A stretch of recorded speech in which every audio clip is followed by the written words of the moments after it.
teman-teman semuanya, berjumpa lagi bersama saya Dr. Putra. Di video kali ini saya akan bercerita tentang penyakit gangguan bipolar. Mungkin teman-teman di lingkungan atau di sekitar rumah pernah melihat seseorang yang mempunyai gejala cepat marah, bersemangat yang berlebihan, kemudian pernah juga merasa sedih, dan juga aktivitas menurun, lesu, dan tidak bersemangat melakukan aktivitas. Bisa saja dari orang yang teman-teman lihat termasuk dalam gangguan bipolar. Nah, seperti apakah gangguan bipolar tersebut? Ayo kita simak. Jangan lupa subscribe, like, dan share video ini.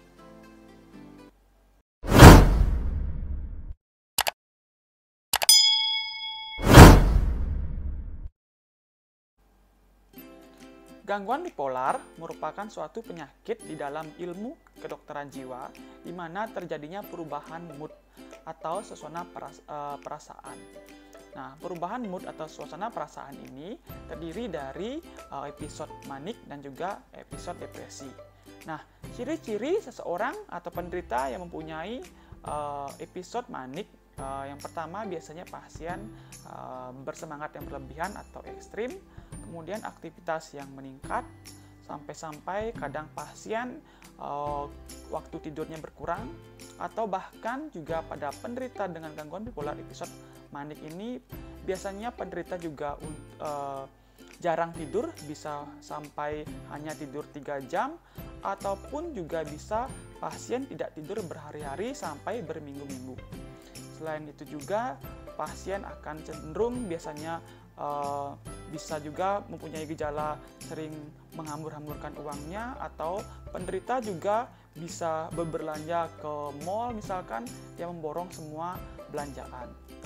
Nah, pada episode depresi biasanya penderita dengan gangguan bipolar episode depresi dia mempunyai gejala-gejala dia cepat lelah, kemudian dia bersedih, kemudian penderita juga aktivitas yang menurun.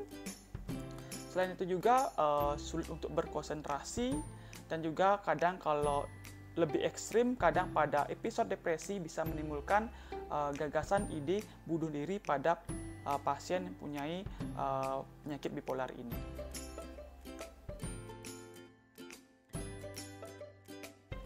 Nah, jenis-jenis dari gangguan bipolar terdiri dari 4 jenis. Yang pertama yaitu gangguan bipolar tipe 1, kemudian yang kedua yaitu gangguan bipolar tipe 2, dan yang ketiga yaitu siklotimia, dan yang ketiga yaitu gangguan bipolar yang tidak spesifik.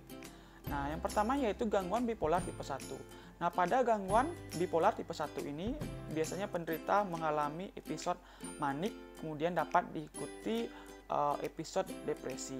Nah, pada gangguan bipolar tipe 1 ini biasanya suasana perasaan atau mood yang ditimbulkan oleh penderita akan lebih kentara oleh orang lain, sehingga saat pasien merasa sangat bahagia, saat pasien sangat bersemangat, ataupun sampai pasien sangat bersedih, itu benar-benar orang di sekitar atau teman-temannya sangat bisa mengenali perubahan mood yang ditimbulkan oleh penderita pada gangguan bipolar tipe 1 ini.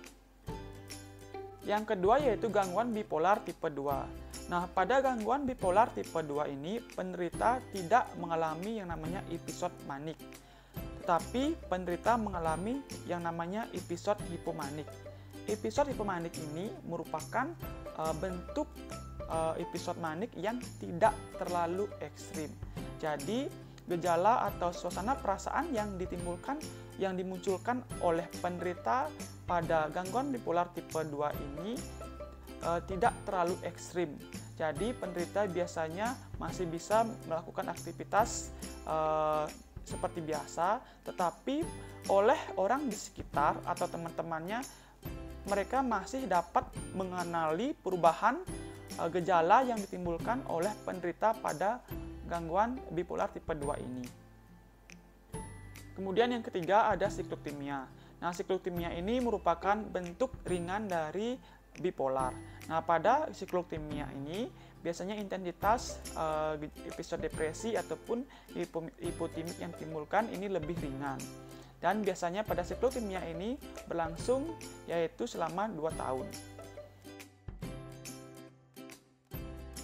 Penyebab dari gangguan bipolar sampai sekarang belum diketahui secara pasti, tapi secara teori ada menyebutkan beberapa faktor yang dapat meningkatkan terjadinya gangguan bipolar.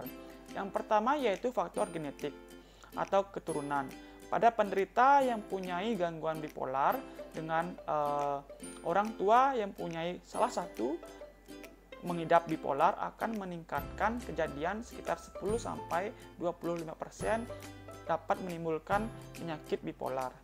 Dan apabila kedua orang tua mempunyai riwayat gangguan bipolar atau gangguan mood, akan meningkatkan lebih besar kemungkinan bisa terjadi gangguan bipolar. Selain faktor genetik atau keturunan, faktor yang lain juga berpengaruhi terjadinya gangguan bipolar ini. Salah satunya yaitu lingkungan. Nah, lingkungan di mana yang dimaksud lingkungan di sini yaitu lingkungan si penderita gangguan bipolar. Misalkan di lingkungan keluarga ataupun di sekitar lingkungan teman-temannya. Apakah dulu dia pernah dibully ataupun penderita ini hidup dalam lingkungan yang dalam keluarga yang keras, artinya pernah mengalami kekerasan ataupun pelecehan sehingga penderita tertekan sehingga dia tidak bisa meluapkan permasalahannya sehingga dipendam sendiri dan suatu saat bisa menimbulkan gangguan bipolar ini.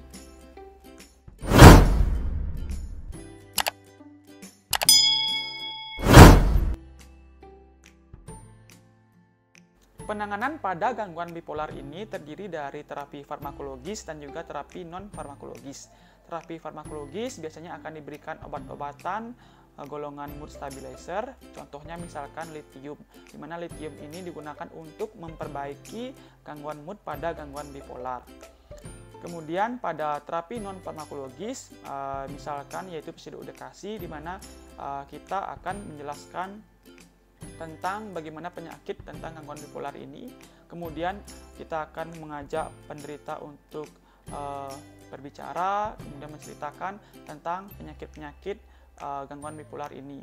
Kemudian menanyakan hal-hal apa yang penderita takutkan pada gangguan bipolar, yang membuat dia cemas, yang membuat penderita sampai khawatir, dan hal apa yang membuat dia tidak nyaman terhadap gangguan bipolar ini, sehingga dengan tujuan kelak penderita dengan gangguan bipolar dapat kembali ke lingkungan sosialnya dan dapat menjalani aktivitasnya seperti orang normal. Nah, itu tadi penjelasan tentang gangguan bipolar. Semoga informasi ini bermanfaat buat semuanya. Jangan lupa subscribe, like, dan share. Nanti kita ketemu pada video-video berikutnya. Dadah!